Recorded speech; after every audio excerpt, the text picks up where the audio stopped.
everybody, and welcome back to my channel. It's your girl Evelyn here, and I am back with my girl, with my friend Patricia, aka God's Design, here on YouTube. So if you are watching the replay, make sure that you go and follow her on her YouTube channel at God's Design, and also on Instagram at God's Design. And if you're not following me on the Evelyn Ing on Instagram, you can do that as well. And so we took a little bit of a break. Life, the world, things are happening, and but we did want to come back since some of us are still partially quarantining and doing all of that. So Patricia is a wife. She is a nurse. She is a professor. She is a YouTuber, an influencer, an entrepreneur. If you've been here before, then you already know that. If this is your first time, girl, welcome. Patricia, say hello to the ladies. Hello. If this is your first time, we actually have done this before. So if you enjoyed the video, then definitely click back on Evelyn's channel and watch some of the other girl talks that we've done. Yes, and to that point, we've actually done some girl chats on Patricia's channel, and we alternate, right? So if you enjoy what we're going to talk about today, and you want to hear more and things like that, or you want to hear some of the things we covered before, also on her channel, there's some replays there too. And listen, they're juicy, they're fiery, they're all the things. So you might check that out. I love it. Yes. Oh my goodness. I don't even know where my comments are. Where are my comments? Listen, girl, I don't forgot. So, oh, there they go. Hey, okay. SJ is here, and she said, will you be on today? I have been missing you. Yes, we're here. So here we are. We are here. And she says, yay. Awesome. So we decided that we would talk about value. And oh, Patricia, I didn't tell you this before we got on the call. So I did a video a while ago, and I think we've talked about this. Well, before I get into that, let me say this. We're going to talk about just your value as a woman, and how that knowing and being really secure in that can benefit you in multiple areas of your life, and how not being secure about that or not being well versed about that can be detrimental to you in various areas of your life. So, Patricia, I want to say this. Let me tell you. I'm gonna start off with this, and you're gonna be like, "Lord, Evelyn, you should you should have told me this before we got on the live." So, I did a video a couple of months ago about why I'm not a low maintenance woman. Right? We've talked about that. Mm-hmm. And so I got a comment recently from a gentleman on the video who went on to ask me, you talk about not being low maintenance and that you require effort. And he said, what makes you more valuable than an Asian woman, a white woman, a Latino woman? And what else did he say? He was like, what can a black man expect to get from you um, that these other women aren't giving? And so here's my first lesson in value for today. And some may disagree. Patricia, you may disagree with how I chose to handle the situation, and I'm totally open to that. One of the things I believe is that if I have to start justifying my value to you, Absolutely. Mm-hmm. the moment I do that, I already have deemed myself as less valuable. Yep. And so, what I chose to do with this gentleman is delete his comment and not respond. Because if I engage with the conversation trying to explain to you why I'm valuable, the sheer fact that I'm doing that positions me as if I'm not as valuable. Yep. So that's how I chose it. So I figured, and not that, and here's the thing, ladies, when it comes to value, I mean, you guys know me and Patricia, it's going to be more than just in the context of male-female relationships. That's just one aspect. But, just take the meat from one area and apply it to another. But that's how I want to start off. Okay. Listen, I completely agree. The moment you said it, I was just like, ooh. First of all, it struck a nerve a little bit, especially for Asian white. Listen, honey, let me not even go there. But yeah, I agree with you. Mm-hmm. If I have to tell you that I am, shaving some leverage off of my value, and I'm not willing to do that.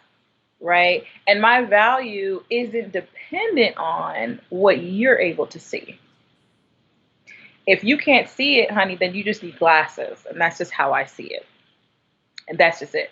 And too many times, a lot of us women put too much weight in like what other people think and how other people see us. Um, yeah, just that's got to come from you. Like it's got to come from you. There's some people who are just deficient. They just need glasses, right? And that's okay. But most of the time, when you show up with that value in mind, those who are able to see will see, and that's just it. It's that confidence and who you. I remember in middle school there was this girl. I love her. I won't say her name because she could be watching, but I love her. And, all of us went through our low moments in middle school. I feel like all of us did. We went through a little ugly period, right? Nobody's ugly. Everybody's beautiful. You know what I mean, Yeah. right?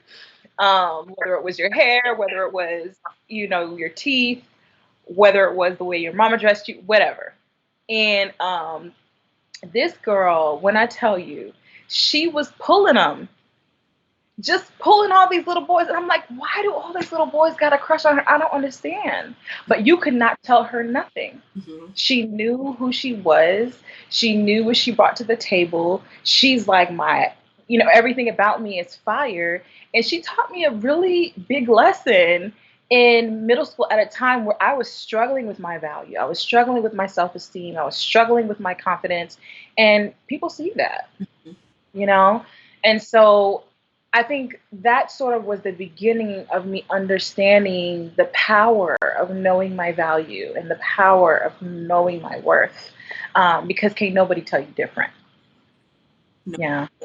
It's interesting that you bring up that story because I feel like I have a similar story. There was a girl in college, again, I won't say her name, and she actually, I remember having a conversation with her once because she stayed pulling like the finest of the fine. You were like, where are you finding these people, right? Stayed with them, right? And I remember her saying to me, she said, Evelyn, I know that I'm not the prettiest girl in the face. This is what she said to me. She said, but I take care of my body. She was like, I work with what I got. She was like, I'm always together. My personality is this. I take care of my body. I take care of my nails. I take care of this. I enjoy being me. And I remember one feeling sad that she said, I know I'm not the prettiest woman in the face. But even in that statement, she had this level of confidence, like, I'm still amazing. Mm-hmm.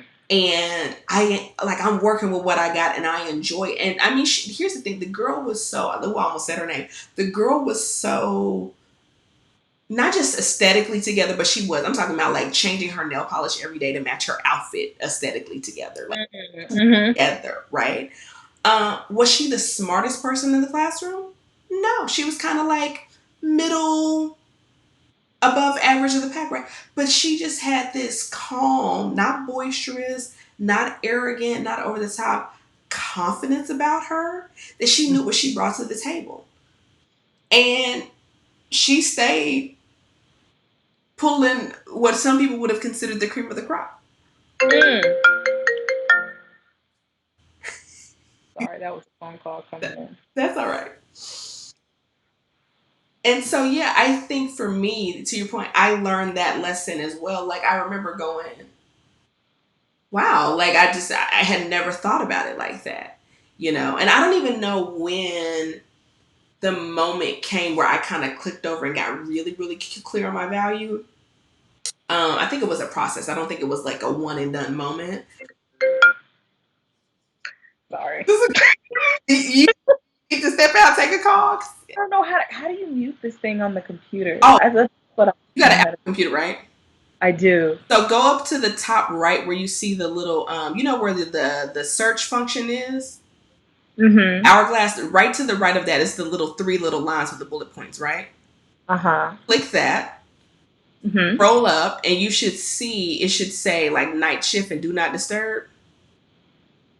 all the way up at the top. Oh, okay. Do not disturb. Turn on the do not disturb. Dang it. Sorry. Okay. All right. Let's see. Scroll up. Do not disturb. Then Okay. click it till it turns blue. There you go. Look, you learn something new every Learn day. something new every day. Listen, when we still have hobby, listen, it's life. That's listen, it's life. Uh, but yeah, I think here. But let me say this. Let me ask you: did you feel this way at some point in your life? I remember I went through a phase where people were like, "Know your value, know your value, know your value," and I was like, "Great, how do I?" Mm, Like I hear you, or people be like, make sure you have high standards. Make sure you have high standards. Okay, what does that look like, right? Like I remember being in that phase. Like I hear what you're saying to me, and I agree with you. Tell me, how do I do that? Did you have a phase like that where you were like, I hear what people are saying and I believe you, but how do I live that out? yeah, I didn't know where to start. Hmm. I struggled with that. Hmm. Hmm. So how did you learn? How did you know where to start, or how did you start that process? Oh man. Oh, I'm trying to think. This probably isn't the best order, but it worked for me. I think one, I had to get really clear. Um, let me just say, I had to get really quiet. And for me, my journey in defining my worth did come through a desire for relationships. Let me just, I mean, some people say that's a bad thing. That was the catalyst that led me down this path. And so I think when I got really clear on like my identity is not in me, but in who made me. And I think that was probably the biggest catalyst of being like, oh, once I got really clear on like, oh, like legit God made me, and so that alone makes me worthy, right? And I had a good friend. She gave the example. She said, "We're all inherently worthy and valuable. Your standards are what you require of people to access your value." And that was the first time I was like, oh, okay. It makes a little bit more sense. People were like value, self esteem, self worth, standards. I was like, what? Come on, break. What is all this? I was like, how does it all work together? And so, I mean, I hate to make it as simple as this, but it was kind of like, if I have this phone has a couple of things. It has its worth, it has its value, and it has a price, aka what Apple requires if you want to access the value or the worth of this phone, right? And so there are some basic features that all phones have that make them valuable to our communication as humans, right? We can all talk, we can all text, we can all do social media, we can do all live stream, we can do all that kind of stuff. That's our worth, like, right? But then I get to decide what my value is. Am I a $99 phone? Am I $100 phone? Am I $1,000 phone? And I get to charge based on what I believe my value is.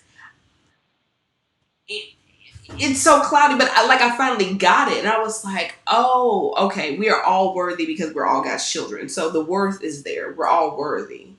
The value is, like I said, my price. This, like, what do I require to access that worth and that value? I don't know if that's making sense. I feel like I'm talking in circles, but you can cut me off and chime in.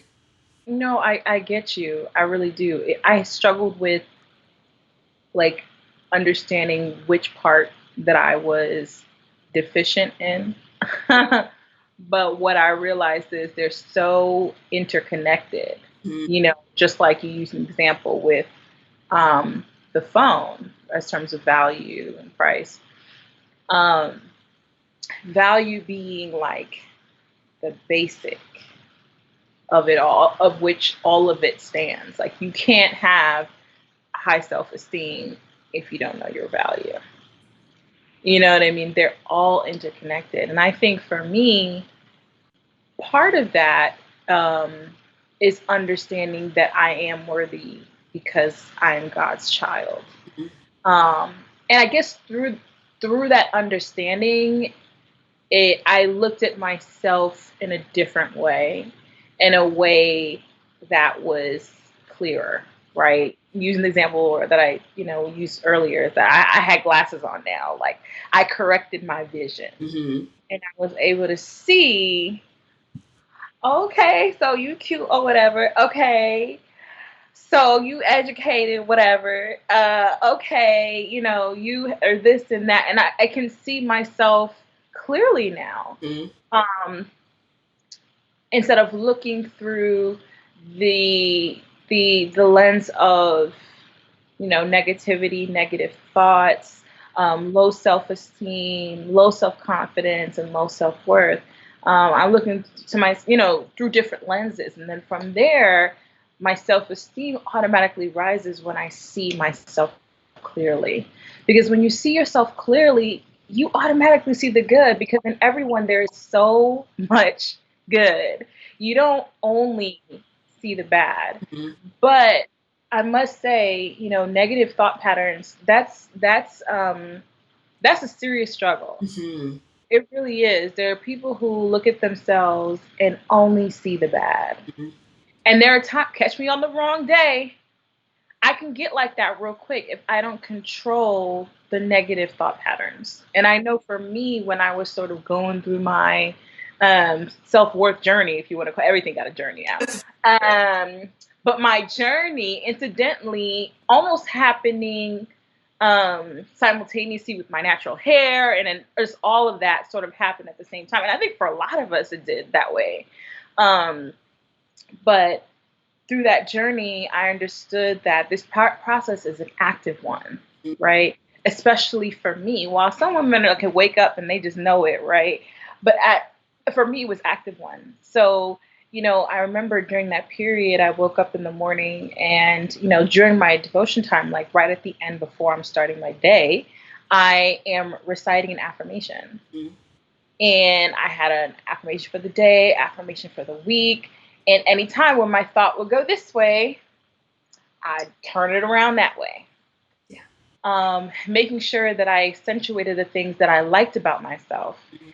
And just with it, like anything else, the more you practice it, the more it gets perfect, or it's not even as hard of a struggle, as hard of a practice for you. It becomes second nature. Mhm. And you slip, you backslide a little bit. You're like, hey, I know what to do. I need to go back to doing X, Y, Z, or I need a little bit more work. You know what I mean? Mhm. No, I think that's really good. I mean, definitely affirmation was a huge part of my journey, and I used to um, write them out by like category of life. I used to record them on my phone in my voice memos, and I used to listen to them like while I was brushing my teeth, while I was putting on my makeup, while I was driving in the car, when I was falling asleep at night. So like to really retrain my thoughts and like to bring back the phone analogy and CD is it CDL06 was like you're making a ton of sense. I love the analogy. Awesome. Um, it's kind of like you can know your worth and your value and have confidence even with flaws. For example, this phone is not perfect, right? There's some things I'm just like, oh, I hate when it does that, or sometimes the battery dies out low, or sometimes this app quits and you're like, what happened, or whatever. The phone is not less valuable to me, Mm-hmm. right? Even when it has flaws, it updates on the regular, making it even more valuable.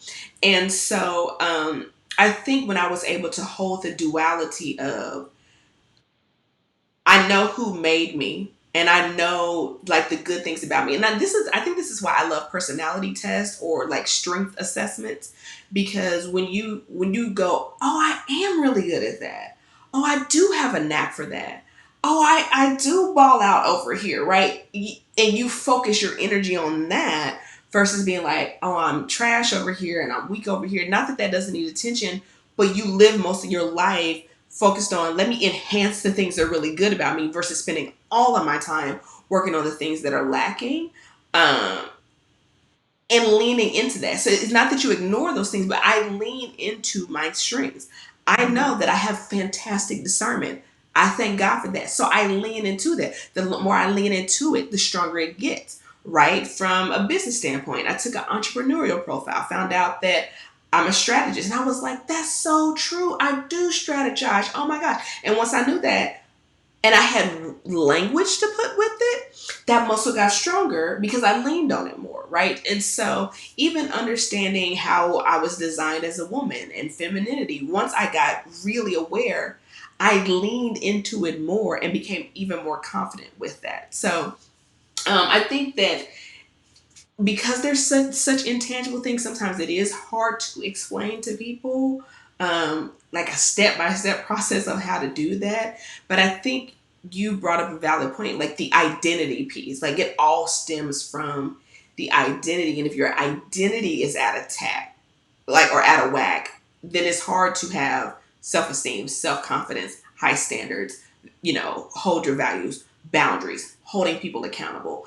If your identity is not secure and in place and accurate. So, Mhm. mhm, I totally agree. I know another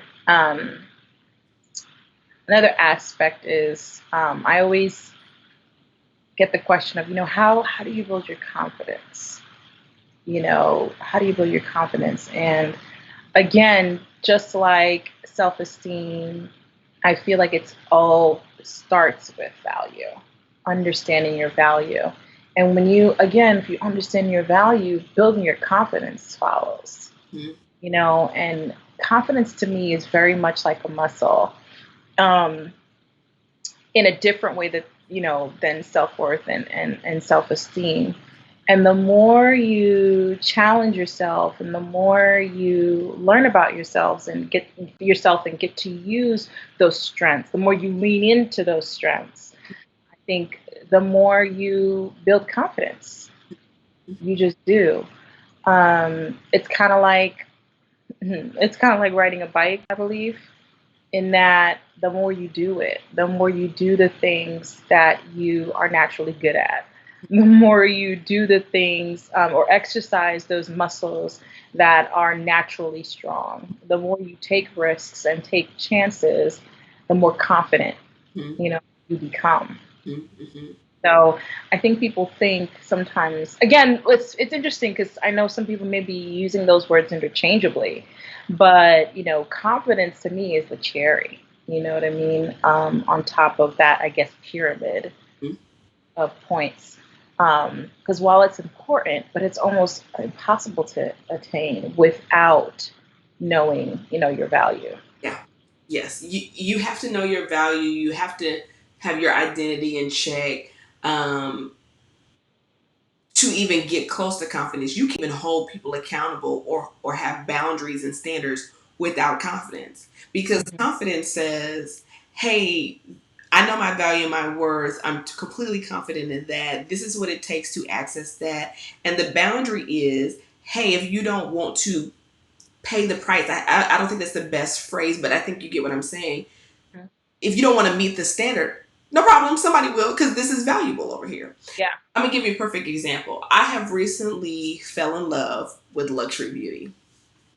I have little channels on the internet of some of my lovely melanated sisters who are into, and when I say luxury, I'm talking about past Sephora, right? Like, like, oh, I was on Suffrages or I was on Harold's and right. And for years, to be transparent, I didn't really understand the draw to luxury. I'm not gonna be like in certain things. Like when I was younger, I didn't really understand the draw to luxury bags. I was like, it's a bag, it's a bag, it's a bag. This is who I used to be, right? And I was watching a video of a lady unboxing two I mean, when I say luxury lipsticks, I mean like, how much did you pay for the lipstick? Okay, I ain't mad. And as she was unboxing it and talking about, I found myself oohing and eyeing and being like, oh my gosh, right? And for the first time, like it clicked, like fully clicked. Like I had already kind of started to dabble in it, but it had fully clicked, right? And I said to myself, I said, here's the thing, those brands know you can get a lipstick anywhere. They know that. They may even be using some of the same manufacturers. All of them say made in Italy, right? And so But why do they have the confidence to charge 50, 60, $70 for a lipstick? And some brands charge $3.99. You're still going to get something on your lips, right? But there are certain things about, let's say, that luxury brand that if you value those things, then you think the prices were worth it. If you value pretty packaging, if you value the experience of it. So, like, one of them was where you could customize the bullet, right? So the lipstick came in a tube, but you could select the cap, okay, from all these different designs. And then another one, and then you could select a tassel just on a lipstick, girl. I'm gonna have to send you the video after this, girl, because I pray for your friend, okay? And if you like pretty, girly, frilly things and you like customization, if you value customization, then you're like, oh yeah, I totally would. Yes, I need the quality to be there, but I also value this customization. And so I view it like, if you think about that from a luxury product standpoint, all the lipsticks need to be quality. That's your worth. All of them. All of them need to function. Something need to be on your lips. Equal playing field. The quality, okay, is now where it's like, okay, where's the value? Some people got staying power, some people don't. Some people got the finish, some people got a lot of colors. Okay, how you package it, how you present it, the experience that you have, the customer service. You're paying for all of that. And so when you understand as a woman, like, oh, okay, I have these functions that are great about me and the way I was designed. I've got this experience when you interact with me. I'm this kind of quality of woman. My packaging is bomb or whatever. Your confidence be like, girl, you will not get me for Wet n Wild prices because I got all these things. And I'm not talking about acquired things, right? I'm not saying that you're more worthy than somebody because you have a certain size house. It's the intangible things. It's the experience of you as a woman, right? So when people experience you, they're going to have a different experience with me than they have with the woman next to me. Some people may value a different experience. Some people value cost. They want a cheap lipstick. They don't even get the hype over a $67 lipstick. That's fine. I used to not be that. Now I be that. But that brand is not going to explain to a consumer who goes, I can't believe you're charging that much, why they're charging that much. They're just going to say, you're not my clientele if you don't understand our price point. And that is why I did not answer the man on the video. See how I brought that full circle?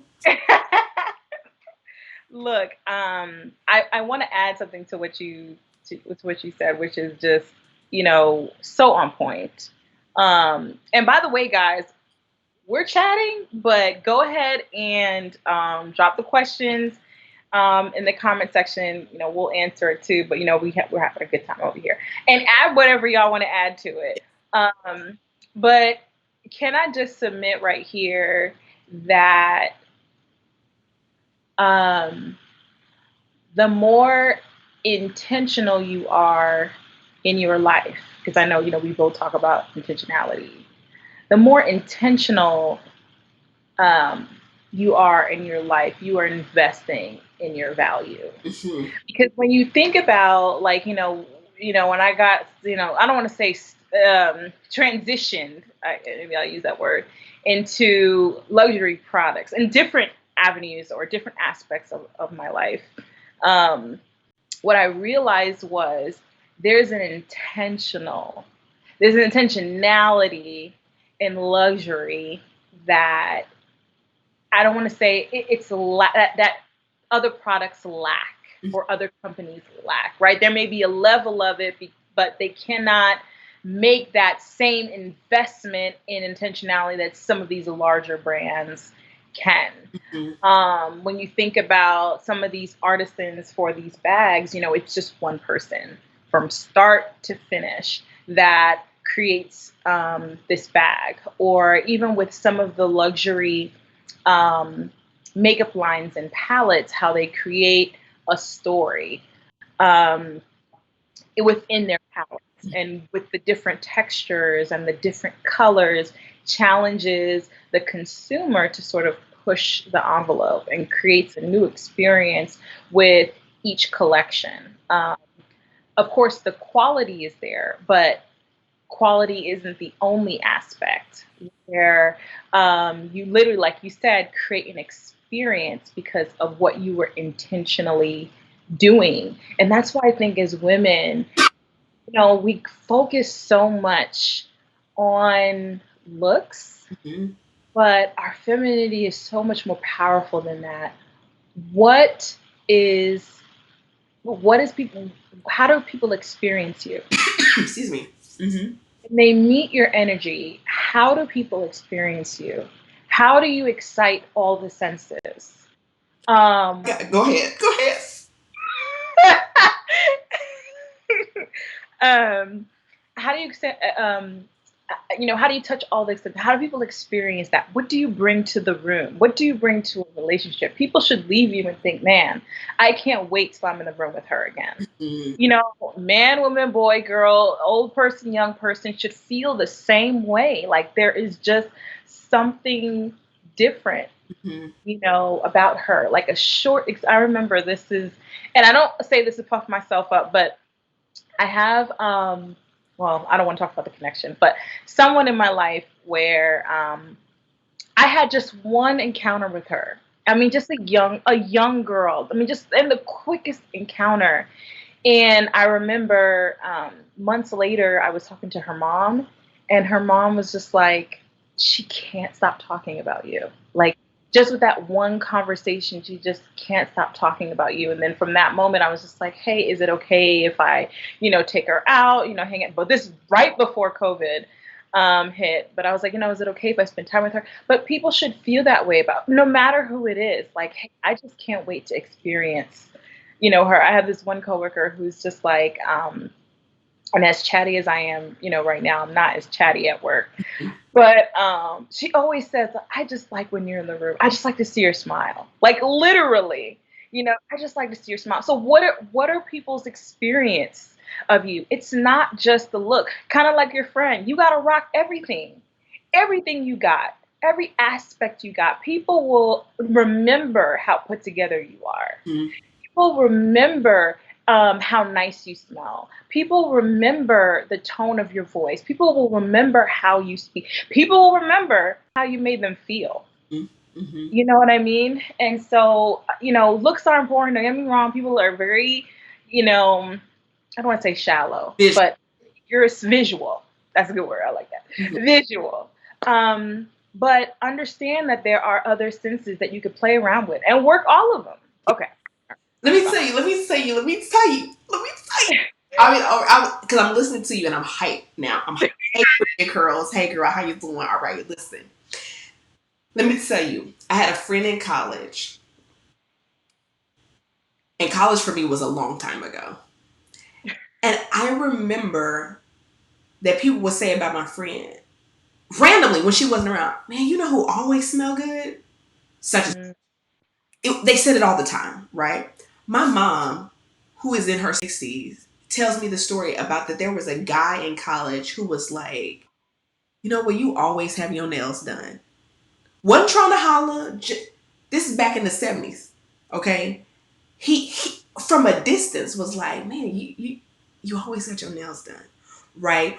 Or or the girl that was always funny, or whatever, right? And so, when I think back on situations, whether it's relationships or friendships, where I brought that full sensory experience, it's just a deeper level of connection. Because here's the thing, I think a lot of women in our society, regardless of race, culture, whatever, want to be very sexual. And a feminine woman is sensual. mhm. She is stimulating you on all the senses because that's who she wants to be. I think about you came to my old apartment, right? Mhm. Everybody who came to that apartment was like, "Oh my gosh, it's so relaxing in here. Like it's just so relaxing here." And I was like, "That is by design." I picked the experience that I wanted people to have when they came to my home.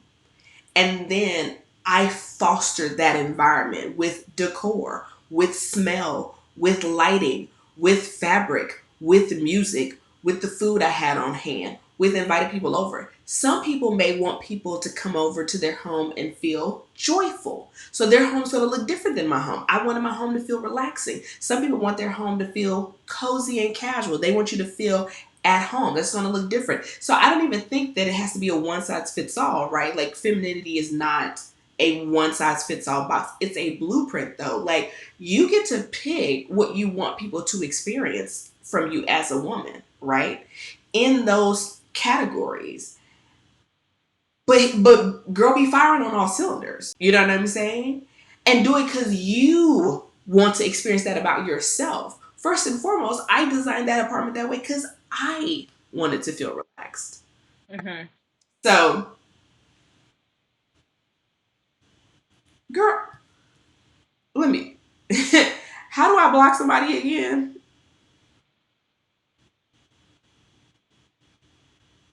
Do you see this mess? I don't think I can do it Yeah, I don't know. on my end. Huh? Yeah, I can't do it from here, but that's okay. So, look who's here. Alice is here.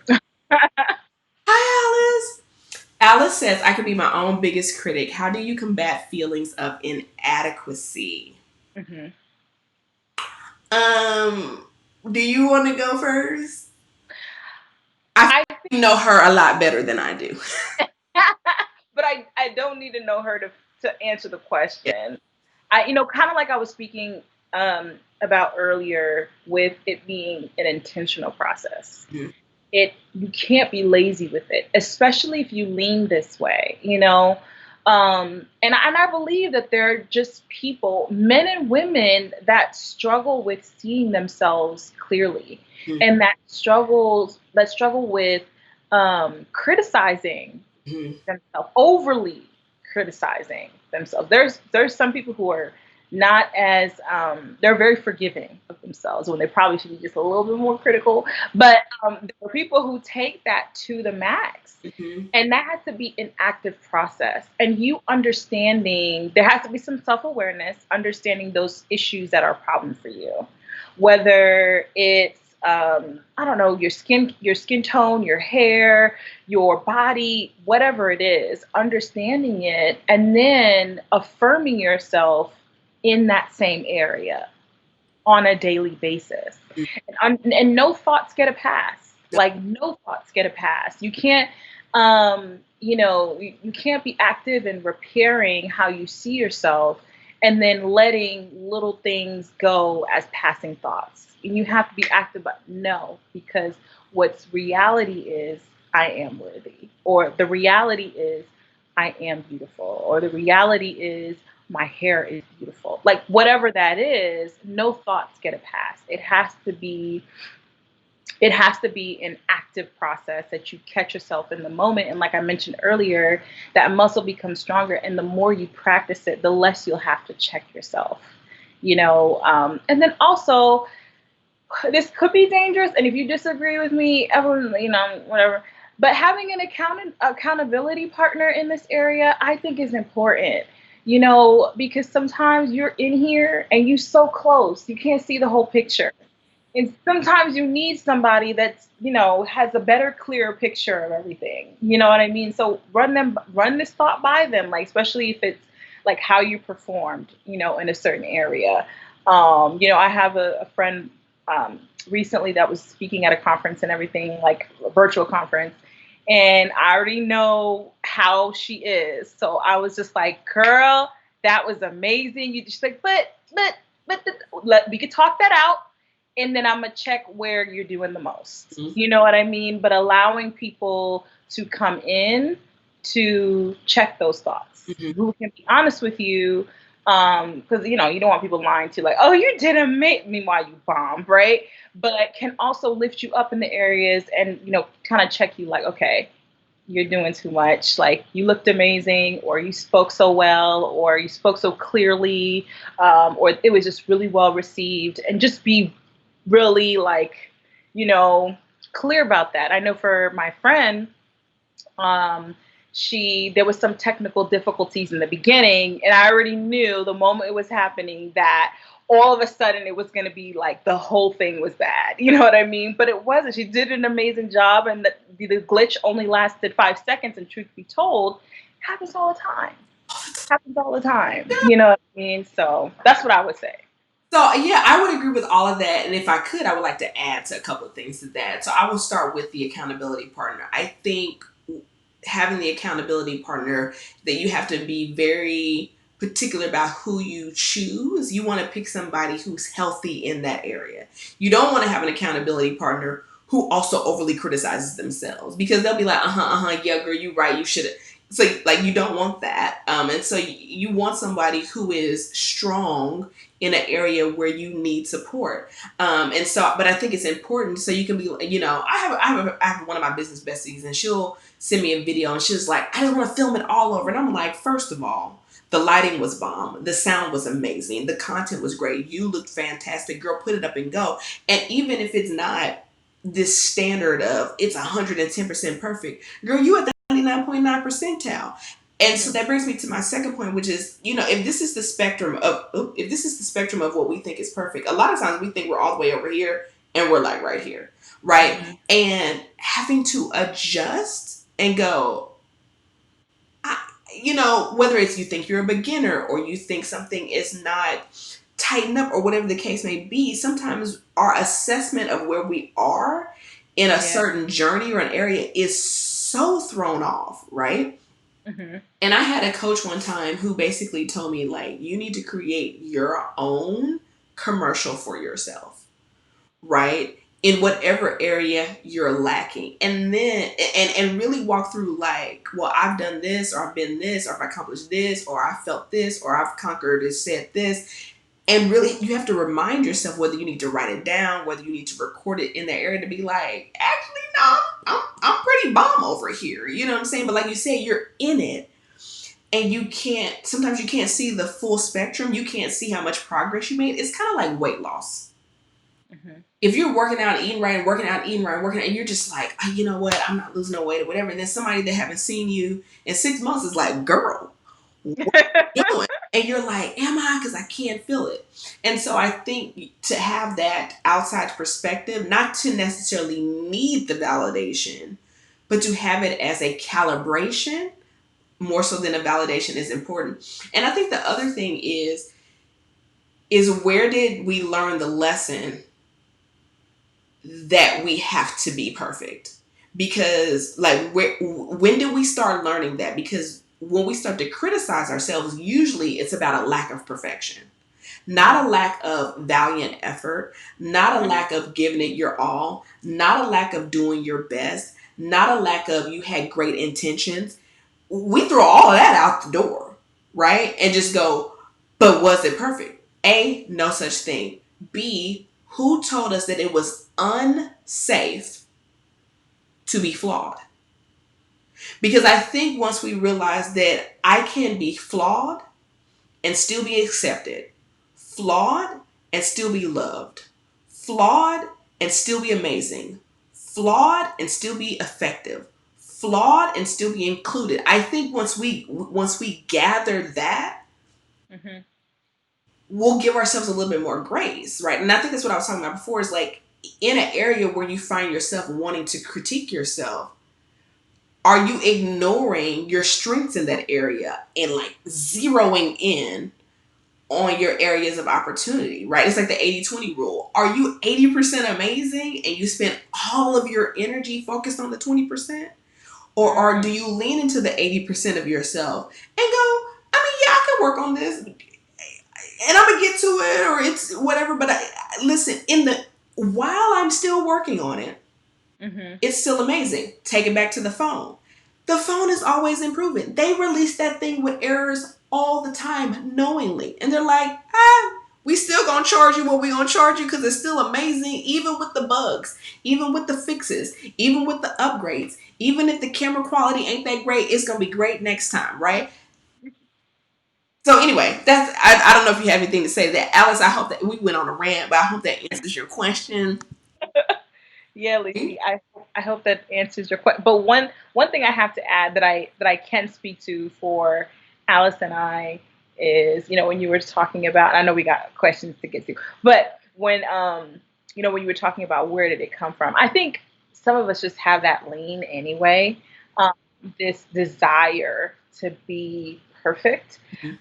And I think Alice and I both struggle with that naturally, but I think what hasn't helped is the way that we were raised, the expectation of our parents. And I think that, not being a parent myself, but just speaking maybe to those who have that who are and want to add, but it's a thin line between having high expectations and then and telling your child that there's no room for mistake. Mhm. There's no room for failure.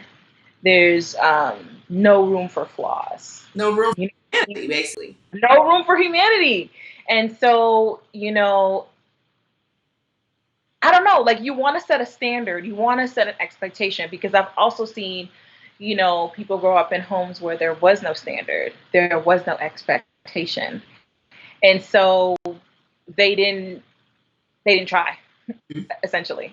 Mhm. And so we don't want that. But at the same time, growing up in an environment where you are expected Mhm. to be perfect and not make mistakes, there is no room for you to fail. There's no room for you to trip and fall and get back again. Like, it's detrimental. It's detrimental because even after you get older, your parents may, retire in parenting, but your mind takes over Mhm. and that continues within yourself. So understanding that you are human, and you know what? You're not going to be good at everything. Everybody's a fool at something.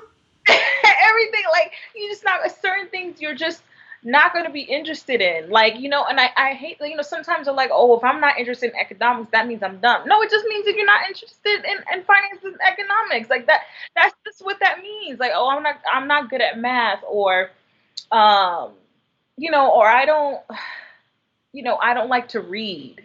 You know what I'm saying? Like, that one's kind of, but here's the thing. That's not the only way to take in information. If that's not your method of learning, then get, audiobooks or YouTube videos or whatever it is to get in information. So stop making these, like, conclusions about yourself. Um, and that's just not the way you're built. And that's not just, where you're at. Like everyone said, lean into that 80% and don't force yourself in a space where you don't fit. It's wasted energy, in my opinion. And so while some things are weaknesses, and yes, you should seek to keep those stronger, but some things are just not you. And if that's it, then don't fit yourself into that. If you're not good at event planning, hire someone. If you're not good at cooking, then get yourself some Hello Fresh or whatever. Like, you know what I'm saying? But don't say, oh, because I don't know how to cook, I'm not a good wife. Or because I don't have, like, this internal wiring for amazing recipes or whatever. Hire Evelyn. Like, whatever it is that Girl, you I teach you. You know what I'm saying? little commercial, right? But that's okay. But the Like, thing that's is, that's like saying you're a nurse. I don't know all how my human body works, and that's like me being like, man, because I don't know how to draw my own blood, and I don't know how to take my own blood pressure. I got to get better at my medical knowledge. Girl, nah. It's like, what's the scripture in the Bible? Like, you got the hand, you got the foot. Like, everybody got a different function. Lean into your function. If the hand spends all day beating itself up because it's not the elbow, it will never be that best hand it can be. Okay. And if it's like, how come I can't bend like the elbow? How come, it don't tickle like the elbow? Whatever. Meanwhile, the hand can grab and snap and point and hold and all this kind of stuff. And the elbow over here, like, man, I ain't got no fingers. You know what I'm saying? I can't put on no false nails. I can't get on press ons. Okay. Like, you got to lean into your own design. But I think that takes us back to knowing your own God's own personal design for you and leaning into that. Let me tell you, I feel like every woman needs certain friends, right? I think you need the friend that you can kiki and haha with, right? I think you need the friend that you can go out and be social with. I think you need the friend that when you're trying to get deep into the word, they can come to you with that scripture. I think you need the friend that's gonna be like, you was wrong and I'm gonna check you, whatever. I think you need the friend that is just kind of like, girl, let's just talk about life and da da da. And I think some of those friends can overlap, right? Do I think you're gonna get all that in one person? No. I know that I am the friend that when you want to get snatched, you call me. I know I'm the friend. Then when you know you about to wild out and you about to say something stupid, you call me because you know I'm not gonna pacify you. You know I'm gonna tell you if you right or wrong. I'm gonna tell you check your intentions, right? And for the longest time, I had people like Evelyn is so deep. She lives ocean floor, but that plays a role. And so I'm so comfortable in being the deep friend. And yes, I can be the kiki and haha friend, and yes, I can be that. But for the most part, when people got life stuff going on and they really want to process that and talk, I'm that friend, right? And I don't judge other people for not being that friend because they have an important role because I need them to be like, girl, come on, let's go out, let's have a good time, let's go out to dinner, let's do this, right? But I lean into that versus beating myself up for being like, how come I'm not the friend that plans all the fun adventures? I'm the friend that does the deep conversation because it's all needed. And so it keeps me from beating myself up from not being the friend who plans the trip to Jamaica. Girl, we done missed some questions. Okay. Listen, I mean, sorry, did you have anything else to add, girl? Because I got hype. No, no, no. It's okay. Go ahead and put the comment up because my phone died, so I can't see the comment. Yeah. Okay, so SJ says, I feel like I've let myself go with COVID and not seeing anyone means I haven't made much effort with my appearance. How do I get back on track? Go ahead.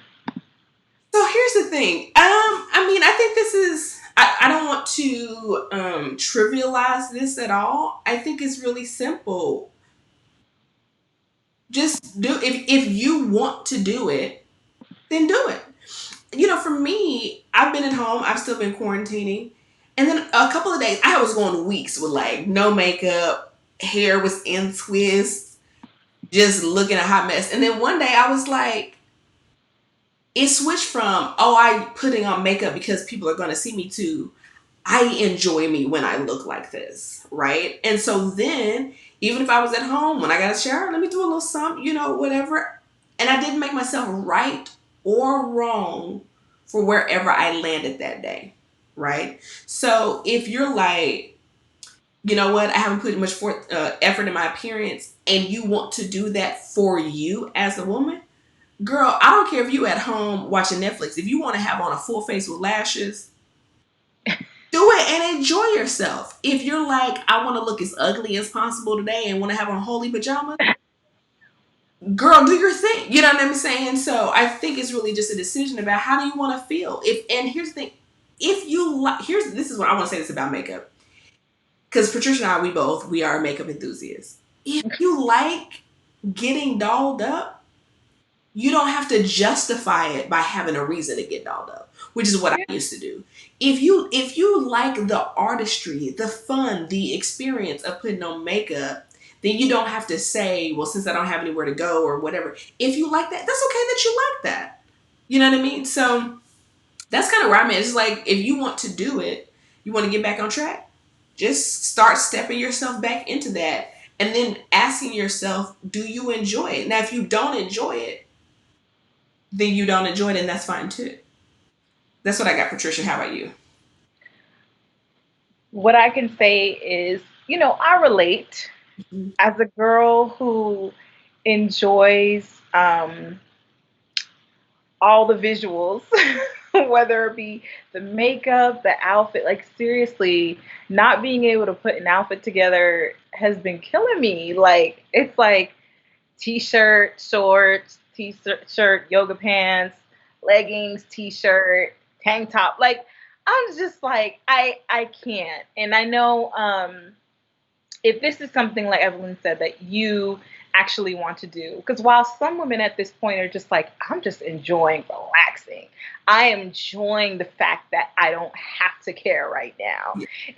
If that really is you, don't make yourself feel bad about the fact that you don't want to put makeup on right now. You know what I mean? But if this is something that you want to do, and I know I've experienced this where, listen, I'm about to whip out the eyeliner and the eyelashes just because today. You know what I mean? Just because I'm not going nowhere, I'm not stepping foot outside this house. And I have been one that has been out of this house very minimally. Like, I don't have to leave for work, and so I'm not, grocery. I did the drive by, was a grocery the other day. I'm just so, but I feel you, and so now it's like, I'm like, okay, I'm gonna match, like little things you could do. Yeah. I'm gonna match today. I'm not gonna wear the green pants with the red shirt or whatever. No, I'm a match today. So like, let me actually, because I have a lot of sets. Right. I just don't be wearing them together sometimes. So I've been there. I'm like, I have the set. So now I'm finding both pieces. Okay, so let me put these two together. I'm gonna wear this. Even though it's a lounge set, I match today. And that makes me feel better that I actually match. Wake up and wash my face. And, even though I don't want to put on makeup, but I've made skincare an experience. So I'll wake up and do a mask, and then, wash my face and then put on moisturizer, whatever, let it sit. And that's my experience for the day. So just making a little bit of effort. Like today I cut my toenails, put my little nail polish on because my toes were looking like right here. I'm like, no, I can't do it. I can't do it. Just putting forth a little bit of effort. And I really do it. It does give you that quick confidence boost. Like, you know what I mean? Like the other day where was I going?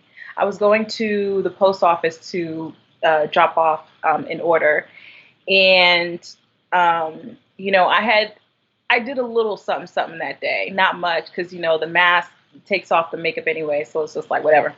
And so, and so, there was a guy walking by and he said, a little something, something. And I was like, hey, I'm married, but hey, you know what I mean? And it was just a quick confidence, like, I still got it. I put in the effort, I still got a little confidence boost, you know what I mean? So that's what I would say. Start small, don't put the pressure on yourself if you don't need to. Enjoy this. This might not happen again where we don't have to get up and beat the face 6 days a week. That's what I was doing. 6, sometimes 7 days a week, beat in the face, and now my skin gets to breathe. I get to exfoliate and mask every other day. Like when? How? So yes. Yeah. And listen, sometimes I just like catching a glimpse of myself in the mirror when my face is together. Like, she cute. You know, you know what I'm saying? So, SJ, I hope we answered your question. Okay, Caribbean Curls had a question. And it says here, what would you advise about a job that seems to be contributing to poor mental and physical health? Doing nights at the moment, so naturally it doesn't feel great, but because of the climate of jobs, I remain. Ooh, we've both worked nights. Do you want to hop in first? I'm trying to get my thoughts together about that because, Let's see. Let me look at this question. What would you advise? Um, I mean, since you're saying right now that you can't move, that's what I'm getting from the comment. Um, you have to stay, um, at least for right now. But while you're staying, plan an exit strategy. mhm, Um, because, in my opinion, and I don't know if you agree, I think you probably would. Like, no amount of money is worth it. No amount of money is worth it. Um, and so I do have to start there first so that you know that this is not okay. I mean, you're working against what your body, again, we were talking about leaning into our strengths, right? You're working against what your body naturally does. Mhm. Um, and so, what you have to understand is, I mean, our body was naturally created to be way, way back in the day. There was no work when there was no sun because there was no light. You know what I mean? So, we already go to bed later than we should go, right? Um, but you're working against what your body um, naturally needs to do at that time. And so plan your exit strategy. If it's not something you can do right now, I get that, right? Because I'm not gonna pay your bills, right? But plan your exit strategy for, I mean, talk about timeline or if it requires applying for a different position. Because I did for several years before I was like, you know what? These extra dollars is not worth these years that it's shaving off of my life and the how it's affecting my quality of life. You know, there's some people like my sister who give her a bed, give her a pillow, give her some warmth, she gonna sleep day, night, afternoon, evening. She gonna sleep. She gonna be out. But for me, when that sun is up, I'm just really in tune with the rhythm. So if the sun is up, I'm like, okay, where we at? Where we, after being up all night, when I get home, I actually want to clean. I want to cook. I want to do all of these things. I don't, even though I'm tired, exhausted, my body doesn't want to sleep and it won't allow me to get deep in it. And so, but I'll tell you a few things that did help me in that period to make sure that I was getting good quality sleep. Because the reason why you feel like trash is because of the lack of sleep. Mhm. It just is. The second thing is likely your hydration because when you're up at night, we just don't drink as much as when we're up in the day. So the first thing is to prioritize sleep. Get yourself blackout curtains. Get yourself the eye mask. Also, buy yourself some melatonin. If you 3 milligrams or 6 milligrams of melatonin, take it as soon as you walk through the door. So by the time you lay down, you're ready to go to sleep. That's a sort of natural element of the body that helps you to turn down, which you don't naturally excrete during the day. You do that at night. So sort of tricking your body to believe that it's nighttime or at least that it's bedtime so that you can sleep. Another thing is, and I don't know what your exact schedule is, whether it's like 11 p to 7 a or 7 p to 7 a or where it is, but trying not to eat so close to when you're going to bed. That was one adjustment that I did is that I brought my breakfast to work and my lunch or your dinner to work so that I would eat before I would leave at work. So by the time I am going to sleep, it's been a few hours since I've eaten so that I don't have like heartburn or something like that that would keep me up or that feeling of fullness that would make me uncomfortable to sleep. So, and then the hydration part, making sure that when you're working at night that you have your jug of water. Whatever they say 8 glasses of water, whatever gallon, whatever you bring with you, making sure that you get all that water so that you're hydrated and that you get your rest. But first and foremost, plan your exit strategy. Then the blackout curtains, the mask, the melatonin, not eating too close before you go to sleep, and prioritizing sleep. Allow yourself to sleep, and that should help your at least the physical element, and it should help the mental element as well. If you're sleeping, you're not as cranky. You're not as moody, things like that. So that's Yeah, what I mean, I 100% agree. I only have two things to add because Patricia like nailed it. And I would say, in addition to like the blackout curtains, the mask, the melatonin, is having some kind of bedtime ritual because habits will trigger your brain into saying it's time to sleep. So whether for me it was like I took a bath and drank a cup of tea and my body had time to slow down. I wasn't on screens in the morning. I had a pillow spray, and I'm not saying those things in themselves made me go to sleep, but it triggered my mind to go, "Oh, we're getting ready for rest." And so, I think with everything that Patricia said is helping your body go, yeah, this may be abnormal, but hey, it's time to start shutting down screens. There's not a lot of food. Maybe you do need a warm bath or a shower with Epsom salt. Maybe you do need a pill spray. Maybe you need some brown noise in the background. I don't know. You need to figure out what works for you. And then I would say this about the extra strategy. I think a lot of times what makes this stressful thing is we feel like we don't have any options, right? Mhm.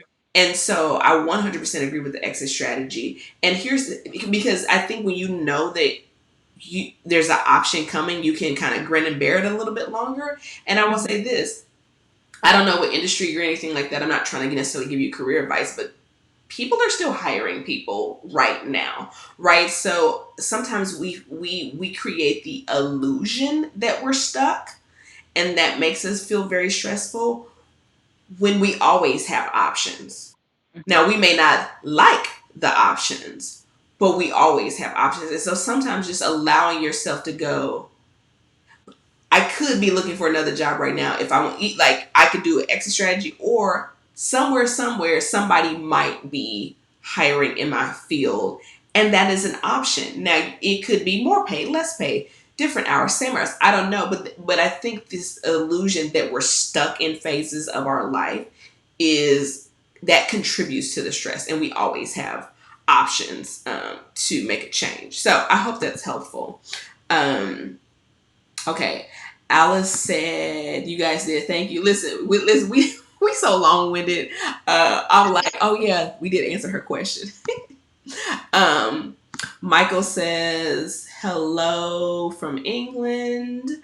Um, SJ says, "Thank you for your advice. How do we declutter our minds? A lot of concerns for the future at the moment." Ooh. Ooh, okay. Oh, do I want to gather my thoughts first? Here's the thing about. Let me just say this: as I like to gather my thoughts, but I be so listen to what you be saying, like that. I don't that on that either. I have so many thoughts about this. How do we declutter our minds? A lot of concerns for the future at the moment. I'm going to try to keep my answer concise, but I make no promises. Let me start with the first half of the question. How do we declutter our minds? You have to put the thoughts somewhere. And I think I've said this in a previous live, and Eshe, I think you've been on there. Do you need to write them in a journal? Do you need to verbalize them? And some people are verbal processors. I'm a little bit of both, right? I need to write.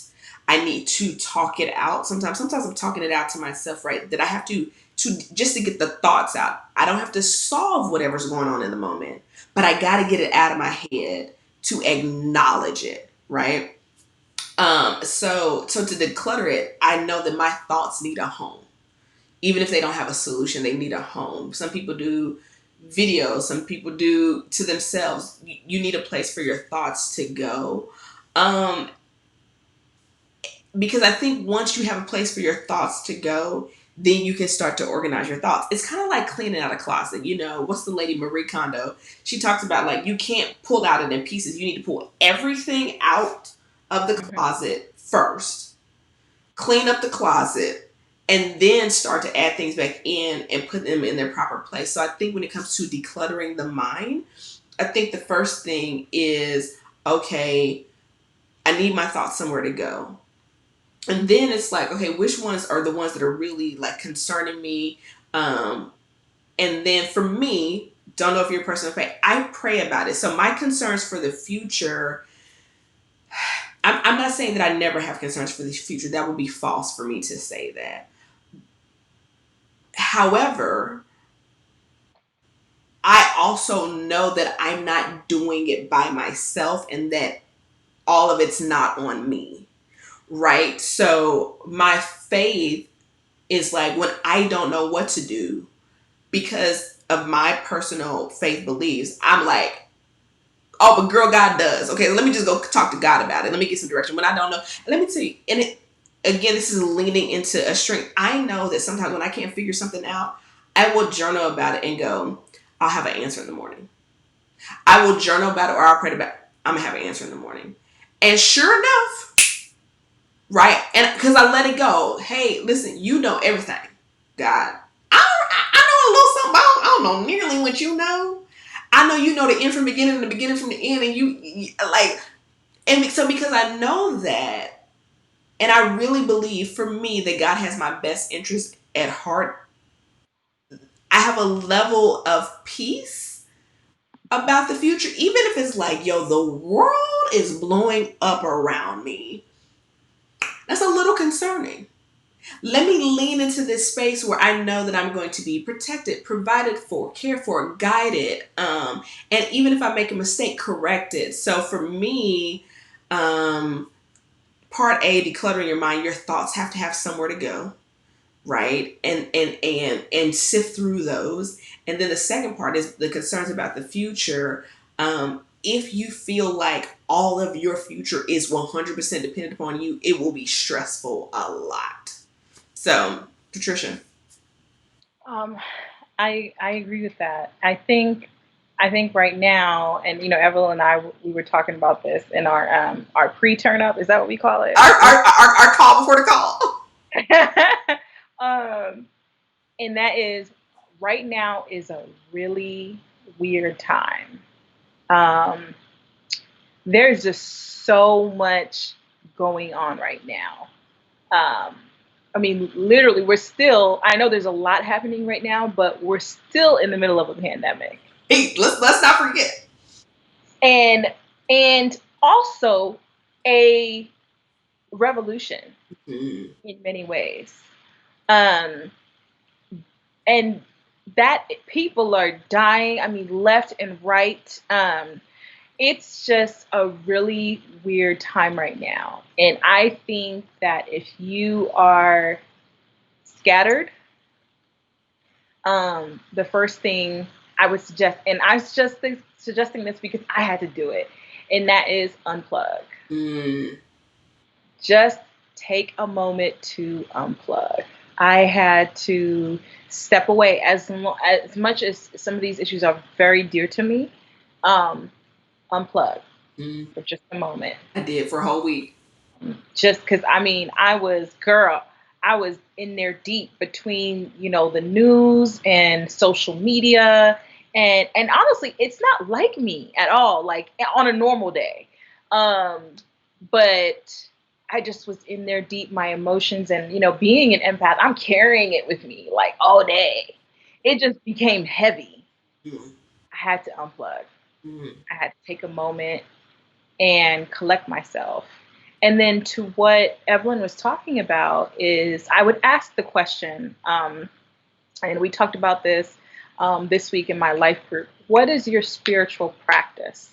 And a lot of people think that to be um, one way or one thing. And I'm not here to like sort of push anything on you or anyone really. But I think now is like the best time, if you don't already, to have a spiritual practice because we can see now, not saying you've never been through anything else in your life, but you can see now that you could have stuff going on in your life and then all of these stuff externally that can press on you. mm. Your spiritual connection has to be strong right now. And if I admittedly, there is something bigger happening right now that I think all of us should be taking really seriously. And so if you don't have a spiritual practice, I think now is the time. So the four things that we talked about in the group was prayer, meditation, reading, and like Evelyn said, writing. And I won't take too much time, but on each thing. But prayer can be it can be whatever it is, whatever you want it to be for you, and whomever it is that you speak to. But I think the act of vocally getting your cares, concerns, requests out vocally is important. I think that's the message there. Meditation, that's the listening aspect. If you speak to God, then you have to listen to Him. Getting the quiet space in your mind so that you are clear, and it's through this clarity that you get direction, right? And the clearer you are about the future, the less stress that you feel, that confidence that you have that your daddy got you, that you'll feel less stress. And then the reading aspects. There's the Bible. There are all these mindfulness books that are out there that they have daily meditations, daily affirmations, especially if you already struggle with, what things that we spoke about earlier, that give you a quote, a message, a passage, a scripture, and then a little excerpt or devotional or a little something just to keep in your mind throughout the day. And then the writing part, getting those thoughts, those cares, those worries, those requests on paper, physically getting those things off of you, right? That act of getting it off of you and doing that practice. And I challenge people in my life group to do that every day for 7 days and then see the difference in your life and how your day goes. It's just, it automatically lifts it off your shoulder because spiritually you don't walk around with that heaviness anymore. You've allowed yourself to release it. And so it's going to be hard right now, y'all, I'll be honest with you, for you to do this by yourself without a practice, without something that you're doing, because this is a lot. This is a lot to be going through right now outside of what may be going on in your own life, whether you're furloughed or whether you're working nights and you're stressed or whether you have your kids at home and it's summertime now, they're getting on your nerves, or your husband's in your face all day, you're not liking him right now, whatever it is, this is a lot going on right now. Not to mention the social unrest and all these things, and you're worried about the future of your sons and your daughters going out there into the streets. And then the pandemic, you know what I'm saying? And then there's COVID. So there's a lot right now. There's a lot. So be gracious with yourself and treat your mental health with care, and your mental health, your spiritual health care. Right now, it's time to have a practice. Right now, if anything, it's time to get some therapy. Right now, it's important to be intentional about your spiritual practice and intentional about your spiritual life. I'll stop because I've been talking for a long time. I mean, you're talking, and I think I don't have anything to add to that except for to say is once you get the practice, make sure that it's proactive versus reactive. Like you want to get ahead of it, right? Yeah. So, and I would say this, I had a good friend years ago when I got diagnosed with cancer. I have a good friend who's a therapist, and she was like, hey, I know you probably don't have the energy because that's a traumatic diagnosis. She's like, you gotta get your feelings out. Right. And I remember, I think I journaled for 3 hours. I was so exhausted by the time it was over. And the words that she told me, she said, you were emotionally and spiritually constipated and not had a practice, to Patricia's point, to getting that out. And so the first couple of times, maybe the first couple of weeks, like I had to sleep after just to get it out. I had to express my anger, my frustration, my why me, why now, why this, why like that, or whatever is going on in your life, right? Whether it's the pandemic, whether it's the social unrest, what like Patricia said, it's something just going on in your own life. And then once I was able to process that, I started to get ahead of it so that it wasn't as exhausting. And don't get me wrong, life still happened. I still had some times where it was reactionary, like, ooh, okay, that kind of, threw me off my game. Let me find that. And I talk about this with my clients that we don't have an emergency response to trauma as a lifestyle. We have an emergency response to physical trauma. Right? If you see somebody in a car accident, we have been so well trained. The first thing we do is call 911, right? But when we experience mental or emotional trauma, right? Hey, nobody can go out the house for 90 days. What? Most people don't have a system in place to process when life trauma happens to them. Somebody died unexpectedly. You lost a job unexpectedly. A relationship ended unexpectedly. You entered into a financial hardship unexpectedly. And so there's not a one right way to do it, but I think what Patricia presented is a great 911, right? Okay, I gotta pray. I gotta meditate. I gotta write it, and I gotta read something. It's kind of like giving yourself what Patricia. I'm not a medical professional, but like if somebody's on the scene, and what's it when you breathe into the people's mouth? CPR. CPR. Okay. Oh my God, I should know that. It's like CPR until the ambulance gets here, right? Like as a culture, but I even think as a human race, we don't say what's my 911 for emotional trauma. Mm. What is that? We just go, wow, that really hurt, and we keep going, and we just bleeding down the street Yep. at work, and then you wonder why people looking at you crazy at work because they can tell you bleed and they don't know what happened, but they're like, you know what I mean? I have a client right now. She was telling me how she was just like on edge at work, and I said because you're experiencing trauma Hmm. and you have not embraced that trauma. And I don't mean embrace like loving it, like you haven't leaned into to process that. You have no out for what just came in. Imagine if all we did was eat, eat, eat, eat, eat, but we never released. Do you know how Mm. uncomfortable we would be physically?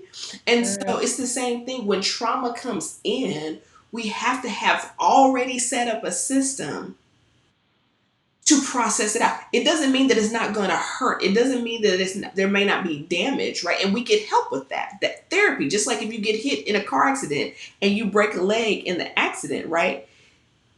You still have an emergency response, and then you still have to walk through the healing, and that can be uncomfortable. But we don't do that with trauma. We just take the trauma in and Keep on going. we keep going. So I hope that answers your question. I went way longer than I thought I was going to go. Um, so What is up with the foolery in the chat oh, today? I listen. The trolls is out, but this is what you do: you ignore them and you keep going. Ah. Lauren says, "What advice and tips do you both have for someone who is in the beginning stages of curating their life?" Ooh. Oh, girl. So, Lauren, let me ask you this: are you subscribed to me, or are you subscribed to Patricia, or both? No. Let me know in the comments. Thank you, SJ. She's like, I love your metaphors. But Lauren, I would be curious. I mean, Patricia, if you have thoughts, but I want to know if she's subscribed to either one of us, um, or if she like, is she from your channel, my channel, or vice versa? Because Mhm. I can point her in some resources. I will say this while I'm waiting for your reply. The way I walk my clients through a process of curating your life, because it's not something that can be done in one sitting.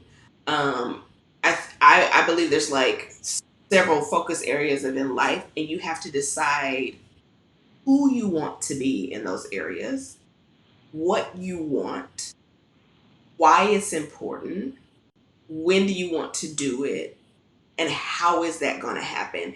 And that is based on a myriad of factors. That is based on your personal values, your personal beliefs, your personal convictions, your personal desires, and then walking through each one of those areas and asking yourself those questions. And so I think in a recent video I talked about, like, I remember in my 20s when I decided I wanted to be what I called a real Christian, right?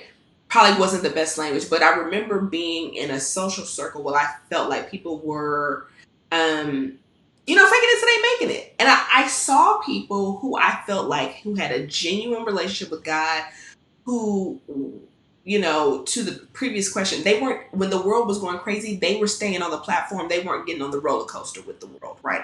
And I was like, how are they doing that? And I remember going, the people that I'm with say they believe this, say that they want this, whatever, but nothing in their life is showing to be true. It wasn't a judgment, it was an observation. And so then I decided to myself, I was like, okay, if you say you want to be a real Christian, Evelyn, whatever that meant to me at that time, what does that look like to you? Why is that important to you? When do you want to get started? And how are you going to live that out? Right. And so you can take that same line of questioning and go, who do I want to be professionally? Why is this important to me? What does that look like? How am I going to live that out? When am I going to start? What is it going to take? Right? You can go down the line. I think, but here's the thing, it does take work. And I was going to do a video about this, that being intentional or curating your life is a lot of times inconvenient. Um, and people don't want to really tell you that because it makes it a little less sexy. But being curating your life is nothing more than being intentional in multiple areas of your life. whether it is your home, whether it is your physical appearance, your career, your friendships, your family, your job, your relationship as a parent, whatever the case may be. And so I think getting really clear on who do you want to be in those areas is the first step in curating. Because most people start with, what do I want? And it's more so, who do you want to be? And then what do you need to have or do to become who you want to be? Okay, I'm long winded. Patricia, you got it. No, I agree. Like 100%. There's no condiments that I would add to that. I mean, I would just say that it starts with who you want. What I think is a lot of us are really unclear Mm, about what that picture looks like. mm, You know, I would start with just describing that life that you want, mhm, um, describing the person that you want to be, mhm, describing your relationships, describing your connections, describing your network, describing your net worth, describing all of that, and understand, and not being afraid, because sometimes it's kind of scary to speak those things out loud. Kind of scares you a little bit, like, ooh, you know what I mean? But speaking those things out loud, and knowing what that looks like, and understanding that it will take work. Like everyone said, it's not an easy road. But what I would start, because I'm a true believer that you build confidence. One of the ways that you build confidence is by accomplishing. mm, So start with something small. Something attainable.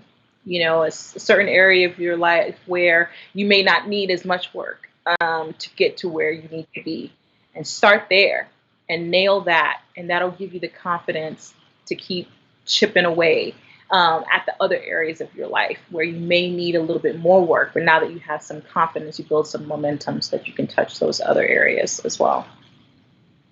love it. Let's see. We got like 9 more minutes, so let's get through these questions. Caribbean Curl says thanks. Well, yes, we'll look over that. Okay, that's spam. Okay. SJ says, how can I be secure about my insecurities? Example, stretch marks and scars from spots, etc. I feel very shy about allowing my flaws to be seen. Is it okay to hide it? I'm gonna let you go first, Patricia, because there's Um, a lot in this question. yeah, I'm not too sure where to start. Um, how to be secure about my insecurities. So my response, and you might get something different from Evelyn. That's good because you get two perspectives. But my response to the first question is how to be secure about your insecurities. While I do believe that there are some things that, like we mentioned earlier in the live, that we don't see clearly, right? There's certain ways that we feel about ourselves that is just not true. And then there are other things that are flaws according to your own standards or maybe somebody else's. I don't know. But I'm not a believer that you can be secure about your insecurities. I believe that you can be secure in spite of your insecurities. And I think that's what you should focus on more so, because there are things that I'm a secure person, I'm a confident person, but there's things I don't like about myself. But that doesn't change how I feel about myself. And that's the place you need to go. Okay, so that's like the first thing I wanted to touch on. I know we only got 9 minutes, so I just want to talk about IG stretch marks, scars, spots. I feel very shy about allowing my flaws to be seen. Is it okay to hide? Now, kind of speaking to what we spoke about earlier in the live, and that is leaning into your strengths, right? And I've talked about this in other lives where there are things that I like about myself, so I accentuate those things. And there may be things that you don't like about yourself, and it's okay to not accentuate those things, but I'd be very careful about using that word hide, right? Because of what it means in this context. So I don't want to say you're not confident unless you're showing off, your insecurities. Again, you have to be able to be confident in spite of exposure of your insecurities, right? And that's what I feel. I will tell you, I remember when I was in middle school, I had I got stretch marks very early. At least I thought that was early. Like I had stretch marks in middle school.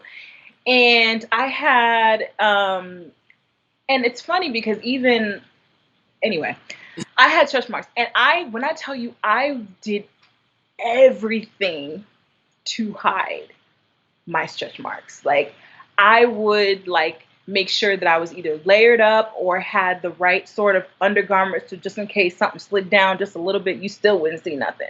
Or I had, especially when I was younger, like what I thought was a lot of stretch marks on my arms. So I would only wear shirt, like the 3/4 sleeves all the way down here because I didn't want something to slip a little bit for you to be able to see anything. Um, and to me, and I was obsessed about it. I was obsessed about it. To me, that was a direct representation of how I felt about myself. That obsession with my insecurities, and that's what you need to work on, and not so much focusing on concealing or not concealing your insecurities, but working on being secure in spite of your insecurities. Because even the strongest, and I know it's hard to believe, like people would say this, like before my journey, and I'd be like, that's not true because you're Beyonce or you're Halle Berry. So it's impossible for you to have insecurities because you're perfect. Truth is, everybody has them. But you have to learn, you have to work on being secure in spite of them. You have to learn that I am beautiful and I'm attractive and I got strengths. You know what I mean? Because as we said a lot on these lives is both can be true. And that's what you have to understand. Okay, I'm done.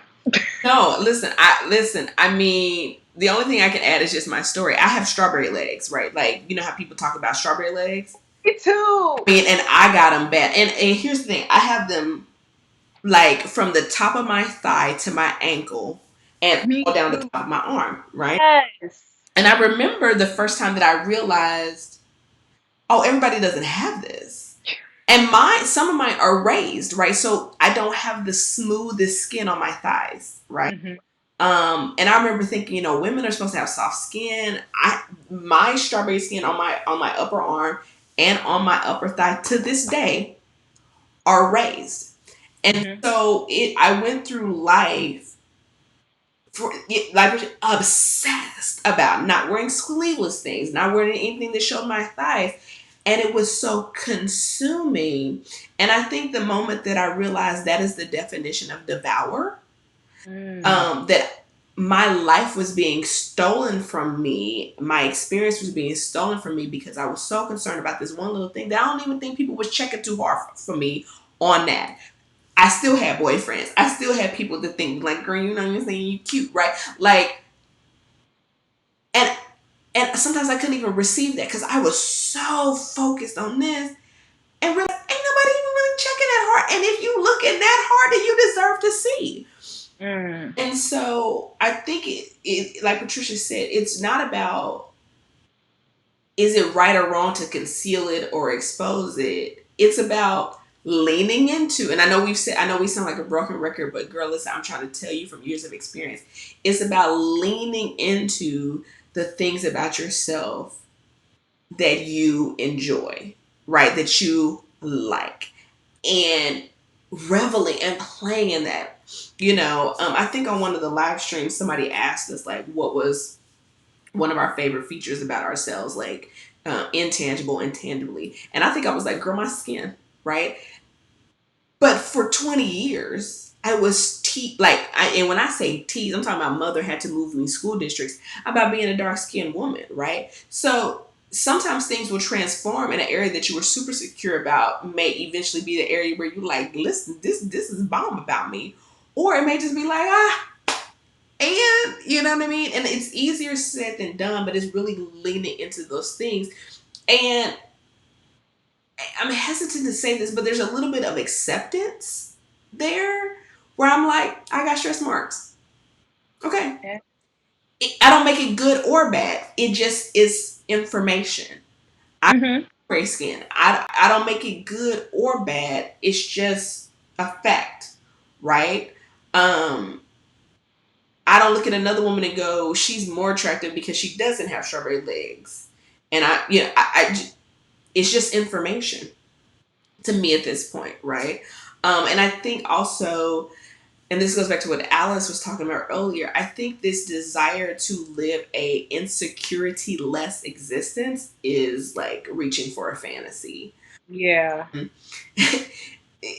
If we didn't have insecurities, if we didn't have flaws, this, let me speak to my faith, then for me, then I probably would feel like I didn't need God.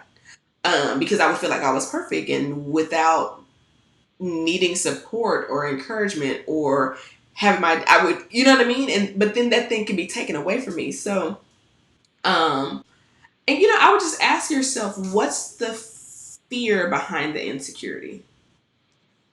Like what is the fear? Like, if like, answer this question, the stretch marks are bad because what? And I think when you, and it's not, you don't have to judge yourself, but I think when you start to fill in the blank, you'll realize, like, oh, that's not my own thought. Like, I don't know where I got that, but that's, is it about something external? Is it about the way you look? Let me give you a non physical appearance example, but let me give you a reframe of two different things. One is about the body, one is about something else. I had a dear friend give me this reframe, and I was like, yes. And this might be a little woo woo for y'all, Patricia. If it's a little woo woo for you, like, you know what I'm saying, you don't have to agree. But it's really bad for years. I mean, I changed my diet, it got better. But I remember I had a friend saying, instead of when your cycle comes and you're like, oh, God, my period's here, being like, my period's here. That means I can still have children. Mm. The reframe. I didn't have any cramps when I started doing that. I wasn't angry at my body for doing what it was supposed to do, right? Here's another one. I remember at a time in my life where my finances was in a different situation. Bills would come and I'd be like, oh, bills. I gotta pay bills. And it was like, oh, I'm thankful to pay these invoices for services that I've already received. Reframe. Your skin grew fast, so it stretched. That is what it does. You have elasticity to your skin. Amen. Thank God it didn't tear. It's a reframe. Mm-hmm. You know what I'm saying? The scars mean it healed. It's a reframe. It doesn't mean you have to love it, but you can just say, oh, that's just evident that my body is healthy and it healed itself right there. So anyway, I know that's a little deep, but it's a little woo woo. But Like that. I like that. what else do we have? Okay, we did that. Caribbean Curl said, wow, that's deep. Emotional and mental trauma. We don't look at it the same way as physical. True. Lauren says, thank you, ladies. I'm excited about making a transformation. I'm excited for you. Mm-hmm. Eshe says, yes, that's exactly what I'm like with my monthlies. And then she said, I like the reframe method. Thank you. That in itself help puts things into perspective. Yeah. Patricia, ladies, do you have any questions? We're gonna wrap it up, but do you have any questions? Are there any last questions? Any topics that you want us to talk about? Are y'all enjoying these? Are you sharing them with a homegirl who you know might need to get her life together? Um, is it helpful? I think our heart's desire is that it is, yes, it's enjoyable and it's fun, but it's a safe place, but it's also like enjoyable, like not just, hey, listen to us talk, but hopefully that our conversation is helpful. Caribbean Curls says, so glad I got to catch you all. Yes, we're glad that you're here. Patricia, do you have um any thoughts? We talked a lot about value and all that. um, I guess my closing argument is that um, um, knowing your value is important in every aspect. Um, of your life. And if that's not together, it will spill in spill over into every aspect of your life. And we actually didn't, you know, ladies, we be talking, but you know, we didn't hit how it can affect. But I think it'll definitely affect your dating life. Walking into a situation where you don't know your value, uh, you will settle every time. So it's important to know that aspect. It's important to know your value in your career. It is very important. Quick little story. You know, this week I went on an interview, and I can say this because, and guys, I promise you, I wish I could bring the screenshot shot up, but so in the interview, they asked me directly what I wanted to be paid. And when I tell you, I'll be honest with you, I don't like this question. I really don't. I don't like to be put on the spot like that. I don't like to be put in, especially I don't like it to be in the same conversation where I'm doing the pitch. You know what I mean? I like you to go back, meditate on it, and then come back to me. But whatever, I can't have things the way I want to. I'm working on self, you know, being controlling y'all. But I told them what I was requiring, and he visibly was shocked with that number, and then told me what they were willing to do.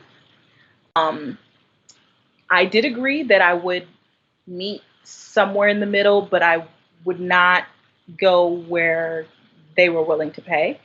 But I had a lot of value to them, and I knew that. And let me tell you what his email response to me was. Though your application, resume, experience was outstanding, and you met all and above our requirements, we went with someone who met most of them. I kid you not. That word most, right? And I was like, you know what? I'm okay with that. I'm okay with that because I understand my value. And for you, you were valuing how I interpreted that someone who was cheaper, even though they didn't have everything that you wanted. Mm-hmm.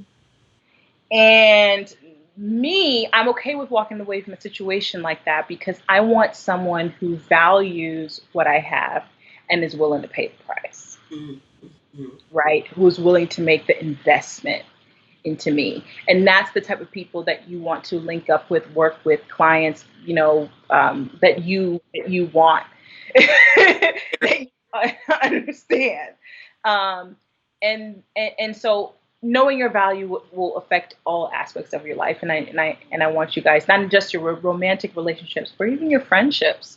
You know, knowing that your value, knowing your worth, knowing that you're the deep friend, and that's who you are, and that's what you bring to the table, and that's valuable. All of that is important. So know that once you get that intact, y'all, all aspects of your life will begin to improve. So yeah, those are my closing statements. Let me say you while I'm upset with you right now. So y'all about to see some real friendship on display. You cannot. I mean, I guess you can. You cannot open up that can at the end. You know you ain't right. Cause y'all, I'm telling you, and for a lot, let me just say this. I'm gonna say this. For a lot of women, that is where we learn it first in relationships, right? And when you get, here's the thing, and let me tell you why.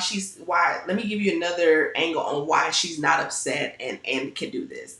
Have you ever been with a person and you were like, "This is what I want," and they were like, "I don't want to give you that." I'm not.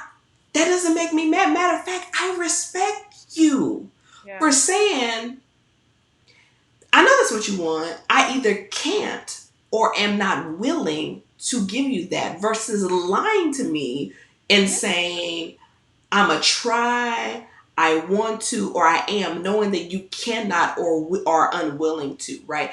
And here's the thing, confidence also goes back to mindset, that there's no scarcity. And this goes back to my identity. I know who my father is. So I know that I don't lack. And so if you or the position or the opportunity or the person or whatever doesn't meet what I require, I'm not pressed because I know there's no shortage, Yeah. right? Of friends, potential mates, job opportunities, whatever the case may be. So I ain't we you wrong that no, you ain't wrong. I love it. But we didn't even get to that. But my final statement is this: you will earn and date and live at the level of your confidence. Mm. You will earn, you will date, and you will live at the level of your confidence. I'm just gonna let that linger.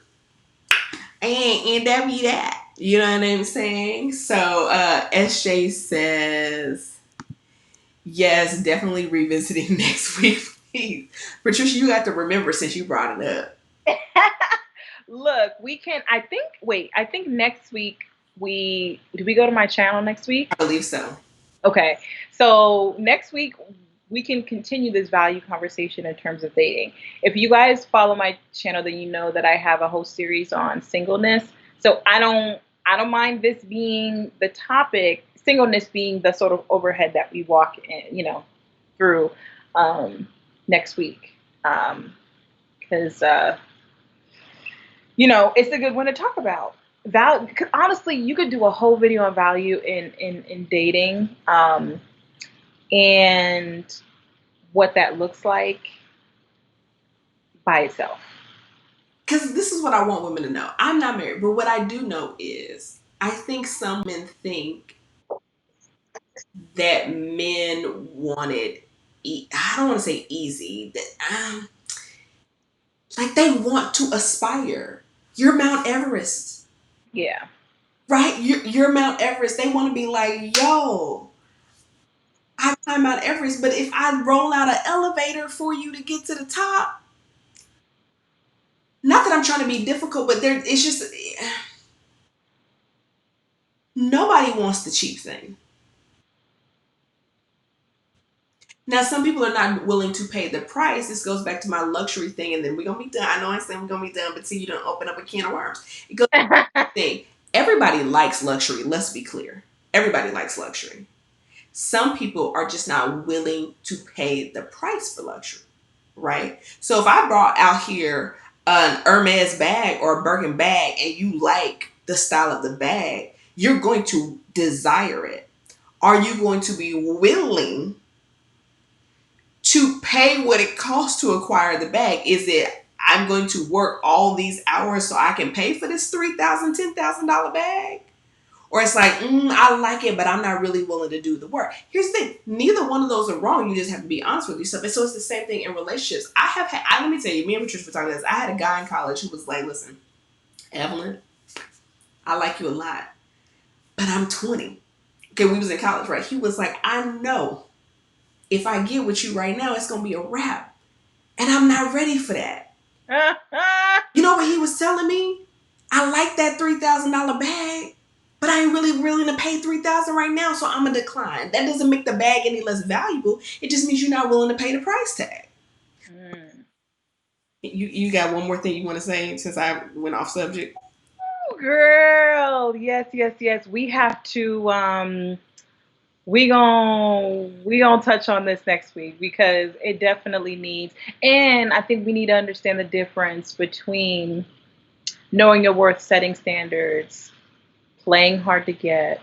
And I think those look different because even if people are valuable, they may struggle with what that looks like. I believe that both things can be true. And so we'll talk about that next week, what that looks like. Mm-hmm. Because, some of us are dipping again into our masculine energy with demanding things. Well, I ain't going that energy, instead of being empowering. Because 9 times out of 10, he gonna know. A man knows like this is the type of chick that dot dot dot. He knows, oh, this is wifey material, dot dot dot, without you even saying a word, just how you show up, how he experiences you. So we'll talk.